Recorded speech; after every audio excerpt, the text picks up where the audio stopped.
Une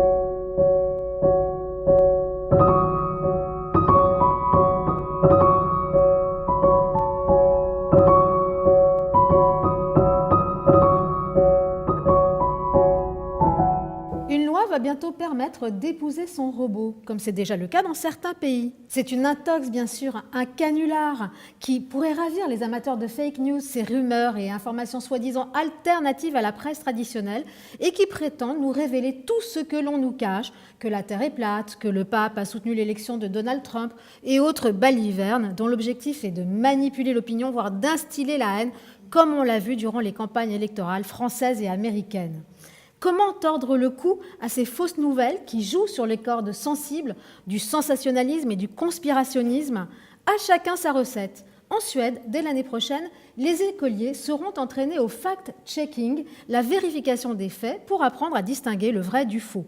En Allemagne, il est question d'infliger de lourdes amendes aux plateformes qui donnent un écho considérable à ces canulars. En France, une sénatrice propose de responsabiliser les auteurs de fausses nouvelles, mais aussi les relayeurs, dès lors qu'ils connaissaient la fausseté de l'information et qu'ils l'ont publiée dans le but de nuire à des valeurs démocratiques, par exemple pour manipuler une campagne électorale. Madame le procureur, estimez-vous nécessaire de légiférer pour clouer le bec à ces parasites informationnels?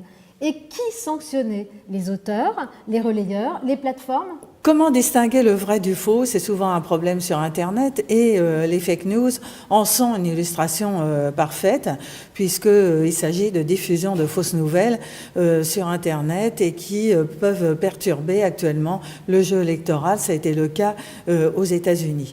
Donc les fausses nouvelles, ce n'est pas nouveau, mais leur multiplication de diffusion par Internet pose un réel problème. Et comment réprimer ces diffusion intempestive? Regardons tout d'abord l'existant. Il y a deux textes. Le premier, un article du Code électoral, l'article L97, qui ne peut s'appliquer parce qu'il s'agit effectivement de fausses nouvelles, mais dans le cas de suffrage qui aurait été détourné. Et l'autre article, c'est l'article 27 de la loi sur la presse, la loi de 81, qui par contre parle de paix publique et dont la prescription, c'est-à-dire le délai pendant lequel des poursuites peuvent être exercées, est extrêmement court, 3 mois. Donc plutôt que de créer une nouvelle infraction, je suis pour la réécriture de cet article en visant non pas le trouble à la paix publique, mais le trouble à l'ordre public et le trouble au jeu électoral démocratique et le basculement de cet article dans le code pénal, ce qui permettra d'exercer des poursuites sur un temps plus long, au-delà des 3 mois de la loi sur la presse. Merci, Madame le procureur. Il n'empêche que les plateformes commencent à prendre des mesures radicales pour se débarrasser de ces fausses nouvelles. La solution n'est-elle pas plutôt dans l'autorégulation par l'éducation et la mobilisation citoyenne? Qu'en pensez-vous, maître? Madame le Président, bien sûr que la sensibilisation, la responsabilisation également des internautes est fondamentale et la mobilisation des plateformes. D'ailleurs, c'est une des propositions de la Commission européenne qui a invité ces plateformes à se mobiliser. Vous avez Facebook, Twitter, Google qui s'élèvent contre les internautes, qui usent, qui abusent de l'Internet pour répandre des mensonges, tout simplement, faire de la propagande, évoquer des idéologies haineuses. Donc, sur ce terrain-là, on voit apparaître des outils qui permettent de signaler le contenu inapproprié qui se glisse dans les résultats de recherche sur les moteurs de recherche. Vous avez des évaluateurs de contenu également qui ont de nouvelles consignes pour traquer les sites qui relaient des informations erronées.